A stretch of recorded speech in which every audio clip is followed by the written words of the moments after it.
আমরা মত প্রকাশের স্বাধীনতা চাই। মত প্রকাশের স্বাধীনতা আগেও ছিল, মত প্রকাশের স্বাধীনতা আওয়ামী লীগের সময় ছিল, তবে সেটা সহমত প্রকাশের স্বাধীনতা। আমরা এই পার্লামেন্টের পরে আমরা শুধুমাত্র মত প্রকাশের স্বাধীনতা নয়, আমরা দ্বিমত প্রকাশের স্বাধীনতা চাই। আমরা এখানে দাঁড়িয়ে মাননীয় প্রধানমন্ত্রীর সমালোচনা করতে চাই। আমরা নির্ভয়ে ফেসবুকে আমরা ব্যাকস্পেস ব্যবহার করতে চাই না। কিন্তু আবার একটা ভয়ের পরিবেশ সৃষ্টি করা হচ্ছে, আবার একটা আতঙ্কের পরিবেশ সৃষ্টি করা হচ্ছে। আমরা দেখলাম সিলেক্টিভ এক ধরনের বিরোধিতার পরিবেশ তৈরি করা হচ্ছে। আমাদের সমাজের যারা গ্রহণযোগ্য এক ধরনের পলিটিক্যালি এলিট শ্রেণীর নারীদেরকে নিয়ে যখন সমালোচনা করা হয়, তখন সেটাকে নারীদের বিরুদ্ধে এটাকে বিবেচনা করা হয়। কিন্তু যারা পলিটিক্যালি পিছিয়ে পড়া জনগোষ্ঠী রয়েছে, গার্মেন্টস কর্মী রয়েছে, যারা হচ্ছে এই দেশের অর্থনীতির চাকাকে সচল করার জন্য রাত দিন পরিশ্রম করে যাচ্ছে, গ্রামগঞ্জের নারীরা মায়েরা যারা রাত দিন পরিশ্রম করে যাচ্ছে, তাদেরকে যখন স্লাট শেম করা হয়, গালি দেওয়া হয়, সেটাকে আমরা নারী বিরোধিতা হিসাবে আমরা সেটাকে আমলে নেই না।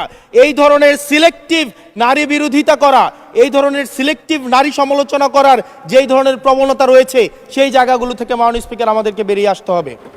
মাননীয় স্পিকার, আজকে ক্যাম্পাসগুলোতে আবার এক ধরনের অস্থিতিশীলতা তৈরি করা হচ্ছে। আমরা যখন আমি ইউনিভার্সিটি থেকে 2022 সালের অক্টোবরে ইউনিভার্সিটি থেকে এসেছি, আমাদের সময় গ্যাস্ট্রোম গণরুমের কালচার ছিল। আমাদের সময় একটা শিক্ষার্থী অনেক স্বপ্ন নিয়ে বিশ্ববিদ্যালয়গুলোতে যেত।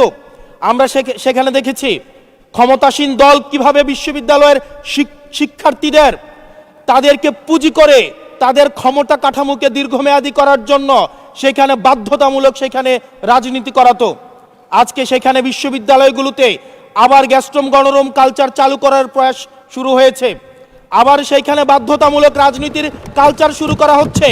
আমরা দেখেছি ক্ষমতাসীন যারা রয়েছে তারা তাদের সন্তানদেরকে বিদেশে রেখে নিরাপদ ভবিষ্যৎ নিশ্চিত করে, আর মধ্যবিত্ত সন্তানরা যাদের বাবা মায়েরা কলকারখানায় কাজ করে, যাদের বাবারা রেমিটেন্স যোদ্ধা, যাদের বাবারা কষ্ট করে তাদের সন্তানদেরকে বিশ্ববিদ্যালয়ে পাঠায়, তাদের সন্তানদেরকে ক্ষমতালোভী রাজনীতিবিদরা তাদের সন্তানদেরকে ব্যবহার করে তাদের ক্যারিয়ারে ঝুঁকিতে ফেলে তাদের গদি বা পাটাতন শক্ত করার জন্য নিজের সন্তানের ভবিষ্যৎকে বিদেশে রেখে নিরাপদে রাখে, আর পরের সন্তানের ভবিষ্যৎকে নিয়ে ছিনিমিনি খেলে। মাননীয় স্পিকার, আমরা এই সংস্কৃতির পরিবর্তন চাই। আমরা চাই বিশ্ববিদ্যালয়গুলো শুধুমাত্র নেতা তৈরির হাতিয়ার হবে না।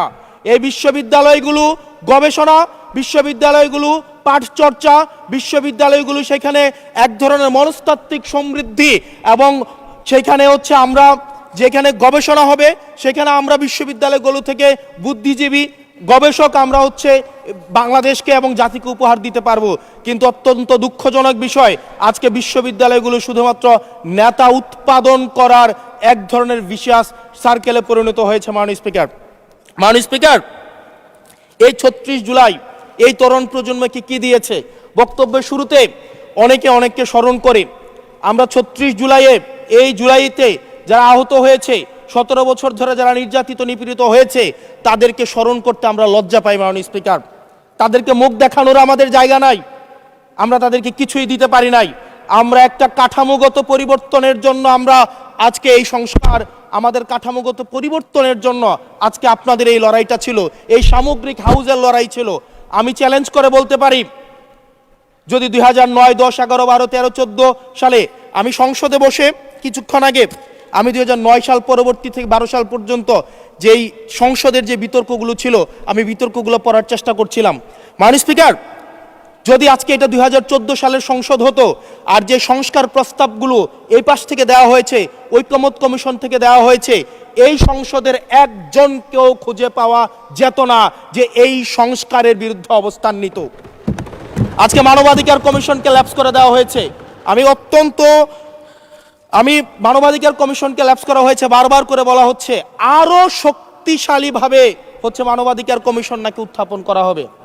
আজকে পুলিশ সংস্কার কমিশন, আজকে অর্ডিন্যান্স সেখানে বাতিল করে দেওয়া হয়েছে, বলা হচ্ছে আরো পুনর্বিবেচনা সাপেক্ষে সেখানে হচ্ছে এই সংসদ উত্থাপন করা হবে। মাননীয় স্পিকার, যদি সেটাকে সবকিছুই তো সংশোধনের মধ্য দিয়ে যাচ্ছে, যদি এটা নিয়তটা যদি সহি থাকতো, ওয়েল ইন্টেনশন যদি থাকতো, এই অর্ডিন্যান্সটাকে এখানে গ্রহণ করে পরবর্তীতে কিন্তু সংশোধন করা যেত। মাননীয় স্পিকার, মাননীয় স্পিকার, মাননীয় সদস্য, আপনার সময় 2 মিনিট বাড়িয়ে দেওয়া হলো, 2 মিনিটে শেষ করুন। থ্যাংক ইউ মাননীয় স্পিকার। মাননীয় স্পিকার, আজকে সরকারি দল বিরোধী দল, এই সরকারি দল এবং বিরোধী দল একটা আপেক্ষিক বিষয়। আপনারা এই পাশে ছিলেন, এখন সময়ের পরিক্রমায় পাশে গিয়েছেন, আমরা এই পাশে আছি। যদি জনগণ চায়, আমরা যদি মানুষের ম্যান্ডেট নিয়ে এগিয়ে যেতে পারি, তাহলে সময়ের পরিবর্তনে এই সিট পরিবর্তন হবে। আমি আপনাদের সবাইকে আহ্বান জানাবো, প্রজন্মের ভাষাকে অনুধাবন করার চেষ্টা করুন। এটা আমি আমার নিজেকেও বলবো, প্রজন্মের ভাষাকে পড়ার চেষ্টা করুন। আমাদের প্রধানমন্ত্রী যিনি আছেন, মাননীয় প্রধানমন্ত্রী, ওনার সন্তান যেই প্রজন্মের, আমরা একই প্রজন্মের। আমাদেরকে ধারণ করার চেষ্টা, আমি চাইবো আপনারা সবাই আমাদেরকে ধারণ করার চেষ্টা করবেন। বিএনপির নয়, কেবল জামাতের নয়, কেবল এনসিপির নয়, বাংলাদেশের মানুষের স্বার্থ, বাংলাদেশের মানুষের আকাঙ্ক্ষা, বাংলাদেশের মানুষের স্বপ্ন বাস্তবায়ন যেন আমরা করতে পারি। মাননীয় স্পিকার, মাননীয় স্পিকার, এই চেয়ার আমি অনুধাবন করতে পারছি জনগণ বিচ্ছিন্নতা তৈরি করে। এই সংসদে বসে, এসি রুমে বসে, এসি গাড়িতে চলে, মিনিস্ট্রির এসিতে বসে, বাসার মধ্যে 24/7 আনইন্টারাপ্টেড ইলেকট্রিসিটির মধ্যে থেকে জনগণের সমস্যা বোঝা যায় না। এই জন্য এই সংসদে যখন আমরা দাঁড়াই, আমরা জনগণের সমস্যা অনুধাবন করতে পারি না। আমরা এই সংসদে বসে যদি আমরা লোডশেডিংয়ে আমরা খুঁজি, এই সংসদে বসে লোডশেডিং পাওয়া যাবে না, এই সংসদে বসে জনগণের সমস্যা পাওয়া যাবে না, এই সংসদে বসে সব কিছুকেই। মাননীয় স্পিকার, আমরা যে এই বাংলাদেশের সবচেয়ে সুবিধাভোগী মানুষের মধ্যে এই সংসদে যারা বসে আছি, বাংলাদেশের সবচেয়ে ফেসিলিটেড মানুষের মধ্যে আমরা অন্যতম। মাননীয় স্পিকার, মাননীয় স্পিকার, আমাদের জনগণের কাছে যেতে হবে, জনগণের আশাগুলোকে, সময়গুলোকে, স্বপ্নগুলোকে আমরা রাজনৈতিক ভাষার মধ্য দিয়ে, কর্মসূচির মধ্য দিয়ে সেগুলোকে বাস্তবায়নের জন্য আমাদের সবাইকে সমন্বিতভাবে, ঐক্যবদ্ধভাবে কাজ করার প্রয়াস আমাদেরকে থাকতে হবে। আবার যদি আমরা বিভাজনের রাজনীতিতে যাই, তাহলে সেখান থেকে বিএনপি বেনিফিটেড হবে না, এনসিপি বেনিফিটেড হবে না, জামাতে ইসলামী বেনিফিটেড হবে না, সেইখান থেকে বেনিফিটেড হবে আমরা জুলাইতে যাদেরকে আমরা পরাজিত করেছি, তারা বেনিফিটেড হবে। মাননীয় স্পিকার, ধন্যবাদ। ওকে, লাস্ট মিনিট। সেজন্য আজকে এই সংসদে আমাদের একটা ন্যাশনাল এগ্রিমেন্টের দিকে যেতে হবে। আমরা পলিসির জায়গায় আমাদের বিরোধিতা থাকবে, পলিসির জায়গায় আমরা এগ্রিমেন্টের মধ্যে থাকব, কিন্তু আমাদের একটা রেড লাইন টানা উচিত। এই লাইনটা আমরা ক্রস করব না। আমরা যখন শুনতে পাই যে একটা রাজনৈতিক দলকে নির্মূল করার আহ্বান একটা সরকার দল থেকে আসে, সেই বাংলাদেশে আমরা মাননীয় স্পিকার ফিরতে চাই না।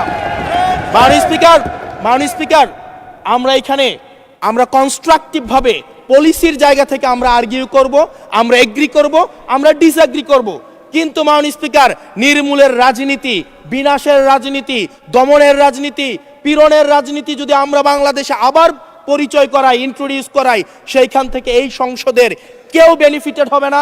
বেনিফিটেড হবে আমাদের সবচেয়ে বেশি যারা আমাদের এই বাংলাদেশটাকে ঝুঁকির দিকে ঠেলে দিয়েছে, সেই অপশক্তি হচ্ছে মাননীয় স্পিকার বেনিফিটেড হবে। সেজন্য আমরা ঐক্যবদ্ধভাবে বাংলাদেশটাকে বিনির্মাণ করি। ধন্যবাদ মাননীয় সদস্য। পরবর্তী